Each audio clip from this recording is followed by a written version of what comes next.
और दूसरी जो स्किल है वो स्किल है, देखो अभी हम कानून पढ़ते हैं 5 साल या 3 साल का जो भी हम लॉ की स्टडी करते हैं, हम कई सारे सब्जेक्ट पढ़ते हैं। जरूरी नहीं कि सारा लॉ हमें याद रह जाता है। कि समझो आज हम कॉन्स्टिट्यूशन की बात करते हैं 375 ऐसे भी ज्यादा अगर आर्टिकल्स है तो हमको सारी की सारी आर्टिकल्स याद रह जाए। ये हमको पूरा कानून, समझो मैं फैमिली कोर्ट में हूं तो मुझे पूरा फैमिली कोर्ट या हिंदू मैरिज एक्ट या पारसी या क्रिश्चियन जो भी है, मुस्लिम मोहम्मडन एक्ट, मुझे सबके सेक्शंस और उनके लॉज या उनके रेमेडीज मुझे याद रह जाए। जरूरी नहीं कि मुझे पूरा कानून याद हो, पर जरूरी ये है कि मुझे डीप रिसर्च करते आना चाहिए।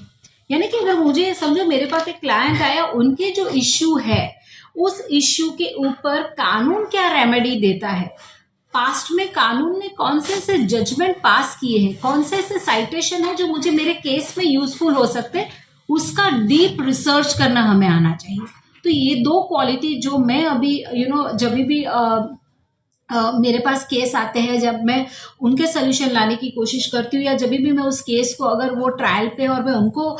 चलाने की कोशिश करती हूँ, तो ये दो स्किल में प्रॉम्प्ट मेरे माइंड में आ गई कि मैं आपको बताऊं कि ये दो स्किल,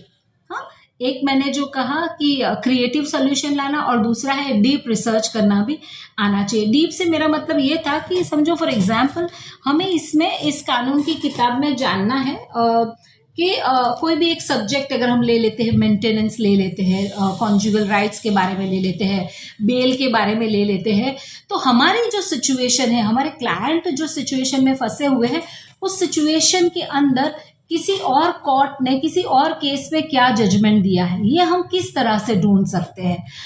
उसके बारे में हम डीप रिसर्च कर सकते होने चाहिए, ताकि हम अपने क्लाइंट को जो है